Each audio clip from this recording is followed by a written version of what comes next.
Hi friends, so my name is Anshika and I am back with my yet another permanent video, which is part 4 of my permanent fan-made story, The Mystery of Montra Stone. So without any of delay, let's start. So friends, part 3 के and में आपने देखा था कि पाको Birdman से mirror world और Montra stone को लेकर सवाल पूछती है कि ये दोनों चीजें हैं क्या, जिसके जवाब में बर्डमैन बताना शुरू करते हैं कि मिरर वर्ल्ड यानी उल्टा संसार यानी कॉपी वर्ल्ड या हम शक्लों की दुनिया। ये सुनकर पाको उनसे कहती है, आप साफ साफ बताइए बर्डमैन प्लीज। देन बर्डमैन बोलते हैं, आसान शब्दों में कहूँ तो मिरर वर्ल्ड एक ऐसी जगह है जो हूबहू धरती से मिलती है, धरती की कॉपी है पर उल्टी, जैसे कोई आईने का प्रतिबिंब हो जो है भी हमारे जैसा पर असल में हमसे उल्टा। और तीसरी बात ये कि वहाँ इतना ही नहीं, हमारे जैसे इंसान भी हैं, मतलब कि हूबहू हमारे हम शक्ल जो वहाँ रहते हैं, और सिर्फ हमारे ही नहीं, इस दुनिया के हर इंसान का हम शक्ल मिरर वर्ल्ड में मौजूद है। पर बस फर्क इतना है कि अगर कोई इंसान इस दुनिया में एक अच्छा इंसान है तो मिरर वर्ल्ड में उसकी कॉपी उतनी ही बुरी होगी। वहाँ तुम्हारे जैसे परमैन्स भी हैं, यानी तुम्हारे हम शक्ल, पर तुमसे बिल्कुल उल्टे। यानी जैसे तुम अच्छाई कायम करने के लिए लड़ते हैं, वैसे ही वो बुराई कायम करने के लिए लड़ते हैं। सदियों से उनका मकसद हमारी धरती पर अपनी बुराई फैलाकर उस पर राज करने का है। देन फिर पाको पूछती है कि बर्डमैन, पर ये मिरर वर्ल्ड है कहाँ? इस पर बर्डमैन जवाब देते हैं कि पाताल की काली गहराइयों में। देन फिर पाको हल्का सरप्राइज्ड होते हुए बोलती है, पाताल में? पर वहां जाने का कोई तो रास्ता होगा। और ये मोंट्रा स्टोन क्या, जिसके बारे में वो पायन का हमशक्ल बता रहा था। फिर बर्डमैन बताते हैं कि ये बात है 10,000 साल पहले की, जब मिरर वर्ल्ड पाताल के नीचे नहीं हुआ करता था, बल्कि अर्थ और मिरर वर्ल्ड आपस में चिपके हुए थे। आसानी से समझने जाएं तो अभी तुम्हें पता होगा कि स्पेस से देखने पर धरती गोल नजर आती है, पर तब मिरर वर्ल्ड और अर्थ साथ साथ थे, तो स्पेस से देखने पर काइंड ऑफ इंफिनिटी सिंबल नजर आता था। पर तब मिरर वर्ल्ड के लोग बुरे नहीं होते थे, वो धरती के लोगों के हमशक्ल होते थे, सही मायनों में शक्ल से भी और व्यवहार से भी।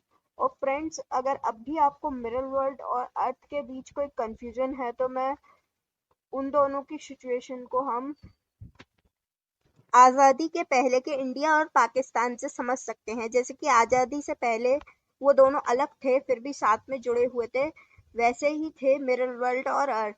सो आगे बर्डमैन बोलते हैं कि मिरर वर्ल्ड और अर्थ वैसे तो पहले जुड़े हुए थे पर कभी एक नहीं थे, ना ही कभी एक हो सकते थे, क्योंकि दोनों वर्ल्ड्स की हर चीज एक दूसरे से भिन्न थी और इन दोनों का एक होना मतलब सिर्फ तबाही, और ये बात सभी को पता थी। इसलिए दोनों वर्ल्ड्स के राजाओं ने सर्वसहमति से कुछ नियम बनाए थे, जैसे कि एक वर्ल्ड से दूसरे वर्ल्ड में जाने के लिए खास क्रॉसिंग पैनल्स का इस्तेमाल होगा, जो अपने आप खुल व बंद हो जाएं और केवल जरूरत के वक्त ही खुलें, ताकि दोनों दुनिया के वातावरण पर एक दूसरे का नकारात्मक प्रभाव ना पड़े।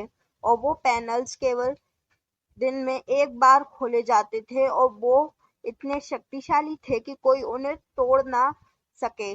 दरअसल उन्हें मोंट्रा स्टोन और चिकारा स्टोन की शक्तियां मिलाकर बनाया गया था। मोंट्रा स्टोन और चिकारा स्टोन मिरर वर्ल्ड और अर्थ के दो सबसे शक्तिशाली स्टोन्स, जिनमें अपार शक्तियां समाई हुई थीं।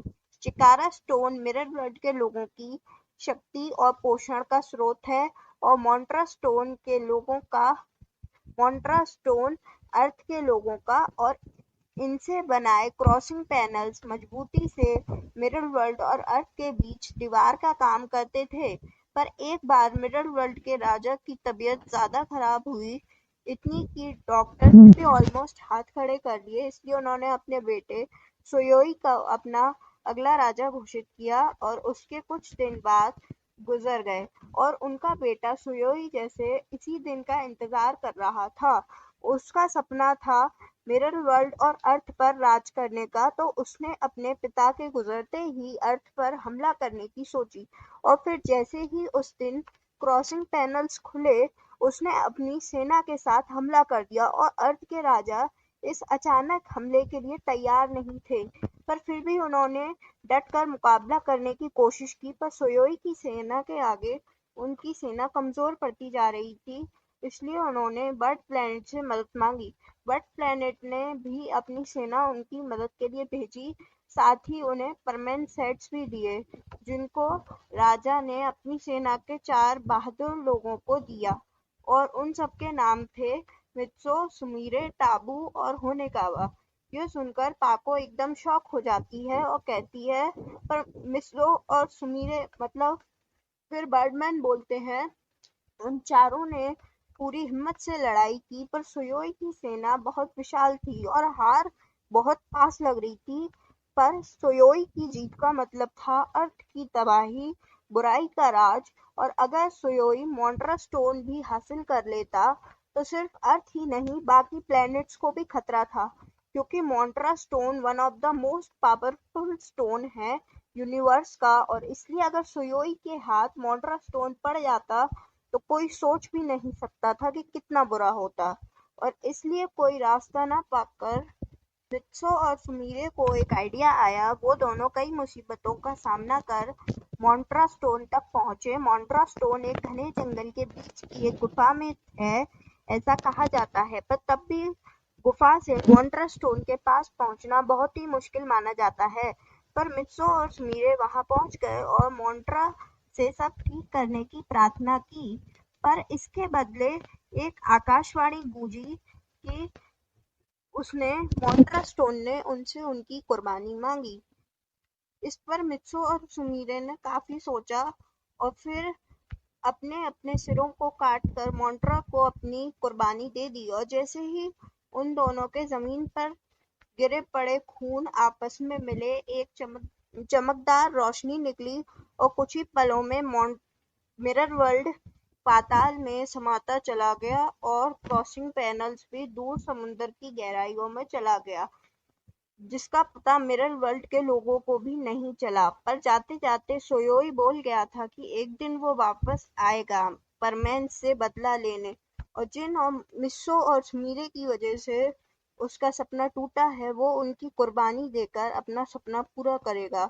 और मिरर वर्ल्ड के पाताल में जाने के बाद एक आकाशवाणी और हुई, जिसमें कहा गया था कि जब जब सोयोई का काला साया धरती को निगलना चाहेगा, मिस्सो और सुमीरे आएंगे और अपनी हिम्मत से उसे हराएंगे।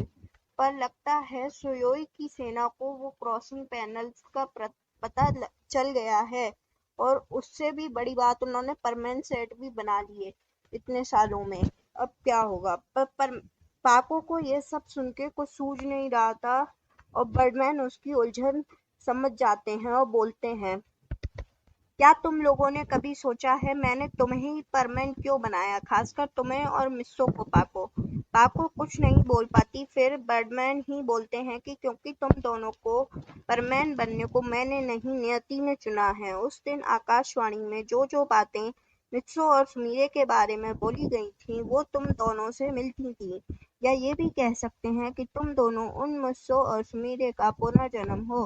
हालांकि अफसोस, किसी ने भी कभी नहीं सोचा था कि सुयोई का काला साया फिर कभी अर्थ पर पड़ेगा।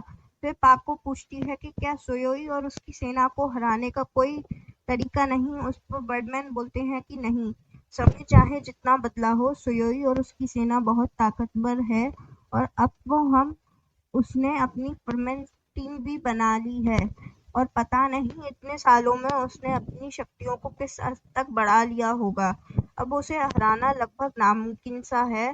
फिर पाको बोलती है, आप ऐसी डरपोकों वाली बातें कैसे कर सकते हैं बर्डमैन? क्या आप सुयोई के डर से निर्दोष मित्रों को उसके पास मरने को छोड़ देंगे? आपको चलना है तो चलिए, वरना मैं अकेले जाऊंगी मित्सो को बचाने, फिर चाहे मेरी जान क्यों ना चली जाए, पर मैं बिना कोशिश किए हार नहीं मानूंगी। और वहां से उड़कर रोते हुए चली जाती है। To be continue. तो फ्रेंड्स, कैसा लगा आपको ये पार्ट कमेंट में जरूर बताना, और नेक्स्ट पार्ट होगा इस स्टोरी का आखिरी पार्ट, जिसके लिए लाइक टारगेट है 30 लाइक्स, और साथ छोटा सा एक क्विज। आपको मुझे नीचे कमेंट्स में बताइए कि स्टोरी में यूज्ड सोयोई और चिकारा वर्ड्स का रियल मीनिंग क्या होता है, और जो सबसे पहले सही जवाब देगा उसे मिलेगा स्टोरी के नेक्स्ट पार्ट में shout out. Bye. Thanks for watching.